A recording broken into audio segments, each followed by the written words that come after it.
So Kathryn, Mum and I went out for a drive today. We actually went for a drive to Turkey Swamp Park where we walked, and on the way back we stopped at a mom and pop garden center, and I felt bad leaving without buying anything, so I ended up buying a hosta. This is it right here. It is a beautiful big blue hosta.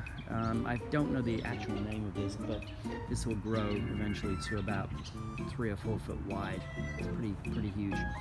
But I thought I'd use it as a lesson on how to create more hostas from one.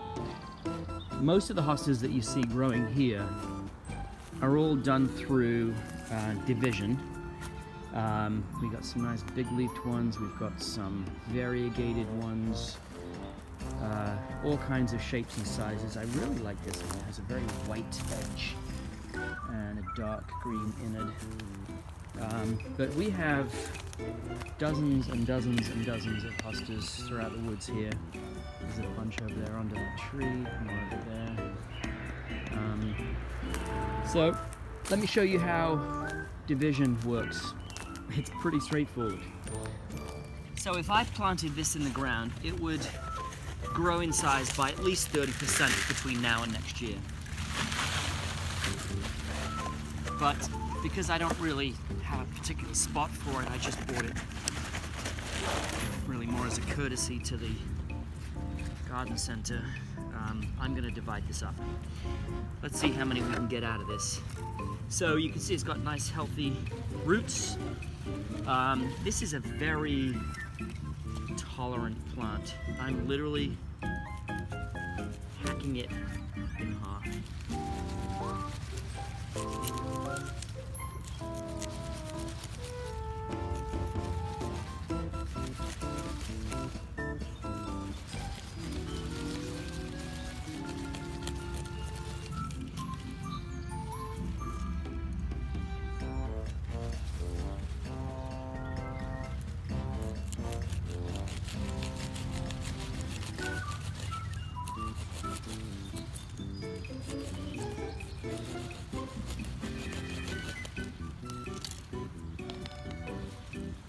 Hostas like shade.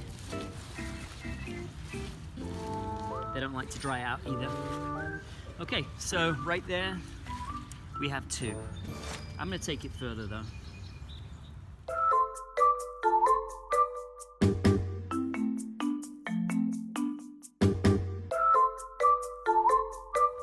Every one I create I have to plant, so I'm just making more and more work for myself. But basically we've taken one plant, 1, 2, 3, 4, 5, 6, 7.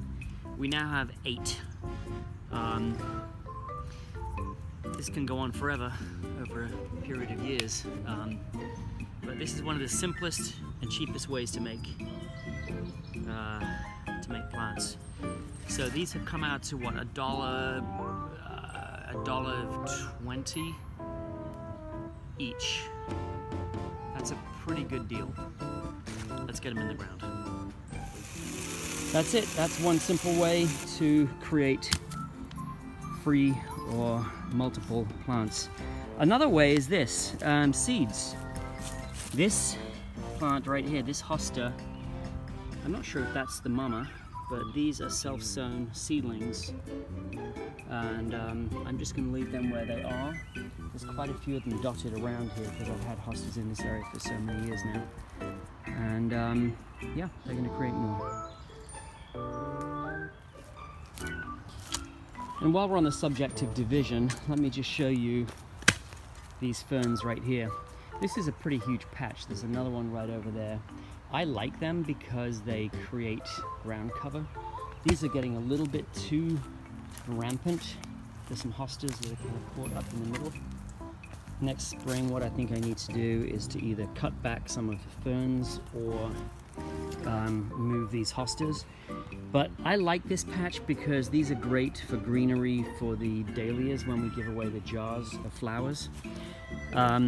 This patch came from Laurie Miskin's yard. I basically pulled up some. Actually, those really don't have any roots. Let me just show you how you can lift these. Basically, just dig down a little, free it up, and that there will grow beautifully. These ferns grow quite differently to a lot of other ferns. They have runners that go underground. This type of fern is more of a clumping type. That one could easily be split up into two, and one of them could be moved elsewhere. Maybe I'll do that next spring. Here's another clumping one right here. And while I have you out here, remember the clematis that I told you about that grew over the wall that hides the trash cans? These are other types of clematis. They're not as rampant. The flowers are a bit more showy. That's another variety right there. They've not really thrived in this particular spot.